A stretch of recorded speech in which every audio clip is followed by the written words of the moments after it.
দ্বিতীয় প্রশ্ন, আওয়ামী লীগ জাতিসংঘকে চিঠি দিয়েছে যে এই ধরনের মানে নির্বাচন হলে নির্বাচন মানে বিতর্কিত নির্বাচন হবে। আওয়ামী লীগ জাতিসংঘ চিঠি দিয়েছে, জাতিসংঘের পক্ষ থেকে সরকারের উপর প্রেশার আছে, আন্তর্জাতিক প্রেশার আছে, আওয়ামী লীগকে সাথে করে নিয়েই নির্বাচন করতে হবে। কিন্তু এখানে যদি আরো তো এখানে তার আগের ইতিহাস আছে। তো আওয়ামী লীগ যে 2014 সালে নির্বাচনটা করলো, বিএনপির মতো একটা বৃহৎ দল, বাংলাদেশের 39টি দল ছিল নিবন্ধিত, তার ভিতরে 29টি দল ওই নির্বাচনে যায় নাই 2014 সালের নির্বাচনে। পৃথিবীর ইতিহাসে 300 আসন বিশিষ্ট সংসদের 153টা বিনা ভোটে নির্বাচিত হয়েছে, পৃথিবীর ইতিহাসে কোথাও এটা নেই।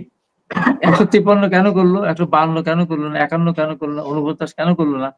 আওয়ামী লীগ ভেবেছিল কোনো কারণে নির্বাচনে না হয় তাহলে সরকার গঠন থেকে যাবে, তাই 153 করলে একজন মরে গেলেও সরকার, 2 জন মরে গেলেও সরকার হতে পারবে। এই জন্য ওই রিস্কটা তারা নেয়নি, 2 জনের মৃত্যুটা ধরে নিয়ে তারা 153টা করেছিল, আসলে নির্বাচন বিনা ভোটে নির্বাচিত করেছিল। এবং সেইবার দেখেন আইপিও এবং কমনওয়েলথ পার্লামেন্ট এবং ইন্টার পার্লামেন্ট অ্যাসোসিয়েশনে দুইটা সংস্থা, দুইটারই বাংলাদেশে ভোট হলো। গণতান্ত্রিক দেশগুলি আমার কমনওয়েলথ এবং ইন্টার পার্লামেন্ট অ্যাসোসিয়েশন সবাই আসলো, ভোট হলো। একটার প্রেসিডেন্ট হলো সাবির হোসেন চৌধুরী, আর একটা ভোটে প্রেসিডেন্ট হলো কে? শারমিন সুলতানা। সারা পৃথিবী দেখলো 14 সালে নির্বাচনে বিরোধী দল অংশগ্রহণ করেনি, 153টা আসনে বিনা প্রতিদ্বন্দ্বিতায় নির্বাচিত হয়েছে, তারপরেও তাদেরকে সভাপতি হিসেবে মেনে নিয়ে ভোটাভুটি করে দিয়ে গেল। এই প্রবণতা আমাদের সামনে আছে, যেহেতু জাতিসংঘ যখন এই কথাটা বলবে বা স্ট্যান্ড নিবে যে আওয়ামী লীগকে বাদে নির্বাচন করলে সেই নির্বাচন গ্রহণযোগ্য হবে না, আমরা সেই নির্বাচনকে গ্রহণ করব না, তখন তো ওই ধরনটা সামনে আসবে। যেখানে 153 জন বিনা ভোটে হলো, সব বিরোধী দল গেল না, তখন আপনার মেনে নিলেন, এখন কেন আপনারা চাপ দিবেন? দ্বিতীয়ত 24-এর নির্বাচনে আমাদের কাউকে তো আমাদের অফিসে খুলতে দিল না, ভোট করতে দিল না, সেটাকে তো মেনে নিয়েছিল। যদি বৈষম্য বিরোধী আন্দোলন না হতো, বা যদি এই যে আজিজ বেনজির মতিউর আসাদ এদের দুর্নীতি বের না হতো, তাহলে আওয়ামী লীগ কিন্তু কোটা ফিরিয়ে নিয়ে আসতো না, আর কোটা ফিরিয়ে না আসলে বৈষম্য বিরোধী আন্দোলন শুরু হতো না।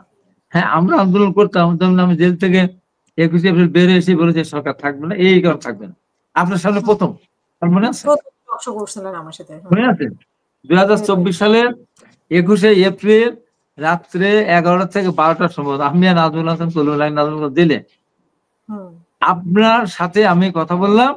ওই দিনে আপনাকে বলেছিলাম, আপনি আমাকে জিজ্ঞাসা করেছিলেন যে এই সরকার কতদিন থাকবে, আবার তো 5 বছর। আমি কেন থাকবে না, কি কারণ থাকবে না?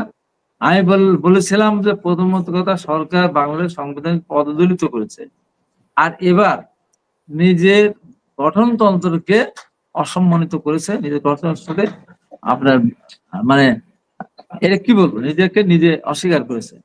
আওয়ামী লীগের গঠনতন্ত্রে আছে যে একজনকে মনোনয়ন দিবে, নৌকামার্কা প্রতীক দিবে, সবাই তাই নির্বাচন করবে, যদি কেউ না করে তার বিরুদ্ধে ব্যবস্থা নেবে।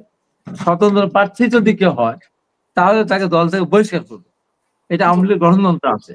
অথচ আওয়ামী লীগ একজন নৌকা নমিনেশন দিল, প্রধানমন্ত্রী তার পক্ষে ভোট চাইতে গেল, ওই এলাকায় ওই নির্বাচন এলাকায় আরো 2 জন প্রার্থী স্বতন্ত্র, তারা নির্বাচন করলো। তাহলে গঠনতন্ত্রের সাথে কতখানি সাংঘর্ষিক। এই যে অন্যায়টা করলো, গঠনতন্ত্রের অবমাননা করলো,